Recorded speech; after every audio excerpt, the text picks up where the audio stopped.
আগামীকাল থেকে রাজশাহী এবং বগুড়ায় শুরু হচ্ছে বিসিএল। এই ওয়ানডে টুর্নামেন্টে খেলবে জাতীয় দলের সব খেলোয়াড়। মেহেদী হাসান মিরাজ থেকে শুরু করে মুস্তাফিজুর রহমান, আবার নাজমুল হোসেন শান্ত থেকে শুরু করে তাসকিন আহমেদ। একই সাথে সদ্যই অনূর্ধ্ব-19 পেরিয়ে আসা ক্রিকেটাররাও খেলবে এই টুর্নামেন্টে, যারা পাবে প্রথমবার বড় ভাইদের সাথে খেলার স্বাদ।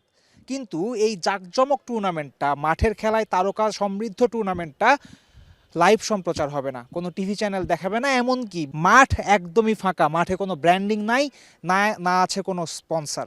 এত তারকা সমৃদ্ধ একটা টুর্নামেন্ট এত সাদামাটাভাবে কেন মাঠে গড়াচ্ছে? দেখেন, একদম শর্ট টাইম। এই শর্ট টাইমে আমাদের আমার কাছে যেটা মনে হয়েছে যে পাকিস্তান সিরিজের জন্য বেস্ট প্রিপারেশনটা কি হতে পারে, সেই লক্ষ্যটাই ক্রিকেট বোর্ড করেছেন। প্রচারটা তো আসলে আপনারা করবেন, আপনারা করলে প্রচার হয়ে যাবে। মোহাম্মদ আশরাফুল যদিও দিয়েছেন তাড়াহুড়োর দোহাই, কিন্তু তাড়াহুড়ো করে আয়োজন করা হয়েছিল অদম্য টি-20 কাপও।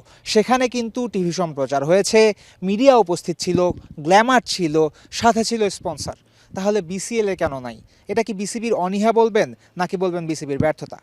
সে যাই হোক, আমরা ম্যাচে ফিরি। প্রথম দিন রাজশাহীতে মাঠে নামছে সেন্ট্রাল জোন বনাম সাউথ জোন, যেখানে সাউথ জোনের একাদশে কিন্তু এক্সপেরিয়েন্সে ভরা। সেখানে আছেন মেহেদী হাসান মিরাজ, নুরুল হাসান সোহান, মোহাম্মদ মিথুন, আবার একই সাথে মুস্তাফিজুর রহমানের মতো খেলোয়াড়। অপরদিকে সেন্ট্রাল জোন খানিকটা তারুণ্য নির্ভর, যেখানে প্রধান ভরসা হিসেবে থাকবেন সাইফ হাসান, তার সাথে থাকবেন ক্যাপ্টেন মাহিদুল ইসলাম অঙ্কন, এবং একই সাথে থাকবেন নাইম শেখের মতো ক্রিকেটার। যদিও তাসকিন আহমেদ যোগ দিয়েছেন সেন্ট্রাল জোনের স্কোয়াডে, কিন্তু প্রথম ম্যাচে তাসকিন খেলবেন বলে কোনো খবর পাওয়া যায়নি। তবুও সেন্ট্রালের ক্যাপ্টেন মাহিদুল অঙ্কন তিনি কিন্তু দারুণ কনফিডেন্ট, বলেছেন তার দলের সবাই এক্সপেক্টর এবং প্রতিপক্ষকে নিয়ে তিনি ভাবছেনই না।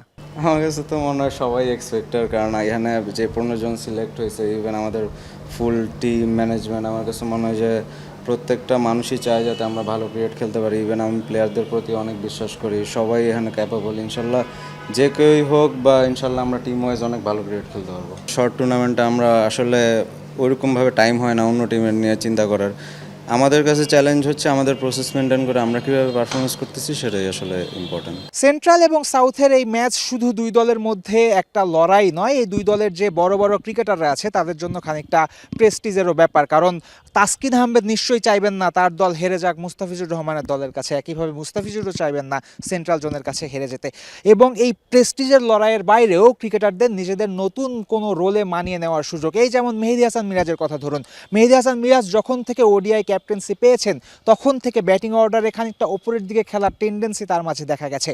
কিন্তু সাউথ জোনের কোচ মোহাম্মদ আশরাফুল তিনি বলেছেন তার চোখে মিরাজ একজন ভালো ফিনিশার এবং এই টুর্নামেন্টে মিরাজকে নম্বর 7-এই খেলতে দেখা যাবে। এই বিসিএলটা আমি তার সাথে কথা বলেছি যে নাম্বার 7-এ খেলে যদি সে ফিনিশ করতে পারে, কারণ আমাদের টিমে আরও অনেকগুলো ব্যাটসম্যান আছে, তারা যদি ওই দায়িত্বটা নেয় এবং সে যদি ফিনিশিং রোলটা খেলে, তার জন্য ভালো, বাংলাদেশের জন্য ভালো আমি মনে করি। বিসিএল-এ 4 দল হাড্ডাহাড্ডি লড়াইয়ের মুখোমুখি হওয়ার কথা। বিসিএল টুর্নামেন্টটা একটা দুর্দান্ত টুর্নামেন্টই হওয়ার কথা। ঠিক পাকিস্তান সিরিজের আগে এই টুর্নামেন্ট আয়োজনের জন্য বিসিবি একটা ধন্যবাদ পাবে।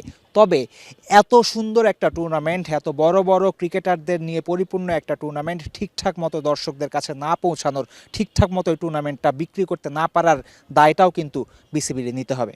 রাজশাহী বিভাগীয় স্টেডিয়াম থেকে ফয়সাল হাবিব, 71।